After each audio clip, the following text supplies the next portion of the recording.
சைவ விருந்து சேனலுக்கு உங்களை அன்புடன் வரவேற்கிறோம். சைவ விருந்து சேனலில் இன்றைக்கி நம்ம செய்ய போகிறது டிஷ் வந்து வேர்க்கடலை உருண்டை.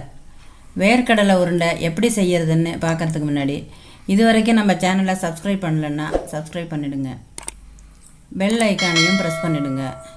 அப்போ தான் நம்ம சேனலில் தினமும் போடுற வீடியோவை மிஸ் பண்ணாமல் பார்க்கலாம்.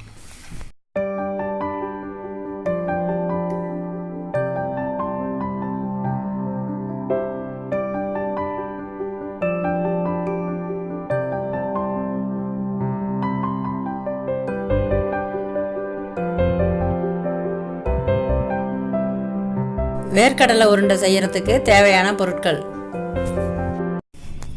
வேர்க்கடலையை வறுத்து தோல் நீக்கி 150 கிராம் இருக்கு, 150 கிராம் ஜீனி, 4 முந்திரி, ஒரு ஏலக்காய், ஒரு 50 கிராம் நெய், 10 கொஞ்சம் எடுத்துக்கலாம். வேர்க்கடலையை மிக்சியில போடணும்.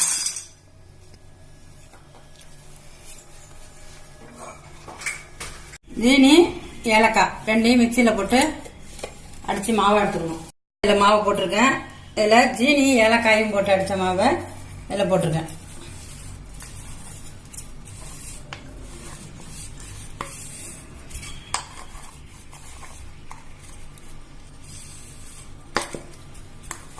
நெய் அடுப்பில் வச்சு நல்லா சூடு பண்ணிக்கணும்.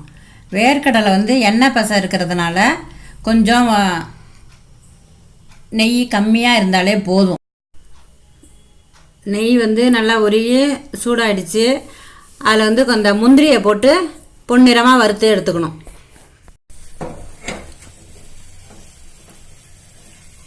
முந்திரி நல்லா பொன்னிறமாக வறுபடணும்.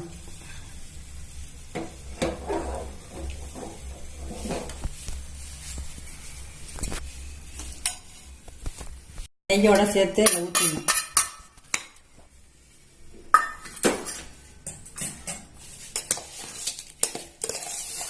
நிலக்கடலை மாவும் ஏலக்காய் ஜீனி 3 கலக்கி வச்சுருக்கேன். இதில் நெய்யும் முந்திரியும் வறுத்துட்டு இதில் போட்டிருக்கேன்.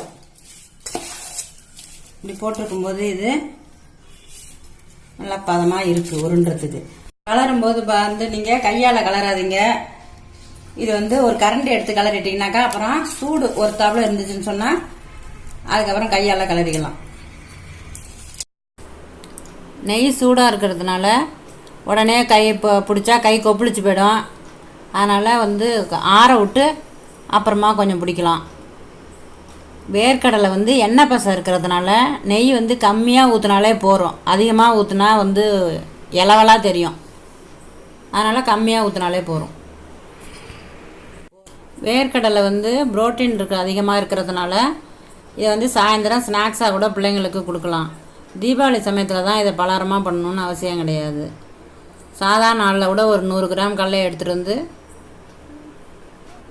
ஜீனி கொஞ்சமாக போட்டு இதுமாரி செஞ்சு கொடுக்கலாம். பிள்ளைங்களுக்கு திங்கிறதுக்கு கொடுத்தா நல்லா சாப்பிடுவாங்க.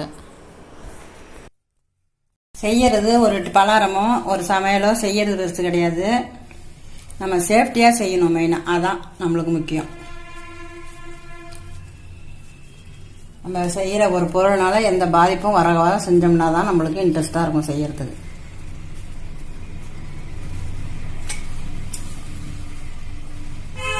தீபாவளிக்கு நம்ம பலகாரங்கள்லாம் செய்து கொடுக்கறது பெருசு கிடையாது. அதில் எந்த தானியத்தில் என்ன சத்து இருக்குன்னு தெரிஞ்சுட்டு நம்ம செஞ்சு கொடுத்தோம்னு சொன்னால் பிள்ளைங்களுக்கு ஊட்டச்சத்தாகவும் இருக்கும். அவங்க விரும்பின பலகாரத்தையும் சாப்பிடுவாங்க. இது மாதிரி ஊட்டச்சத்து மிகுந்த தானியங்களை எடுத்து பலகாரம் பண்ணுறதுனால மகிழ்ச்சியான தீபாவளி மட்டும் இல்லாமல் ஹெல்த்தியான தீபாவளியாகவும் இருக்கும். இன்னும் தீபாவளிக்கு நிறைய பலகாரங்கள்லாம் வருது. ஒன்று ஒன்றா பார்க்கலாம்.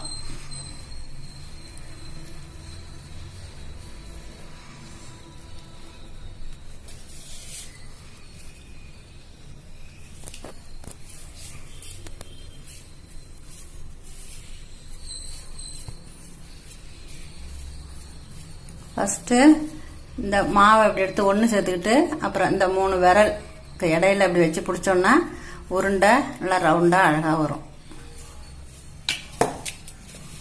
சும்மா பிடிச்சிங்கன்னா புடி கொழுக்கட்டை மாதிரி வரும்.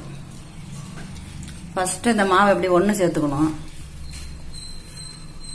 அதுக்கப்புறம் இந்த 3 விரலுக்குள்ள இந்த குழியாக இருக்கும், அந்த இடத்துல இப்படி வச்சு இப்படி பிடிச்சோம்னா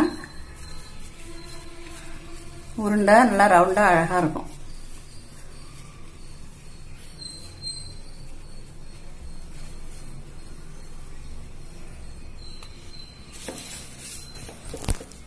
மிக்க இந்த வேர்க்கடலை உருண்டைய தீபாவளி சமயத்துல தான் செய்யணும்னு அவசியம் கிடையாது.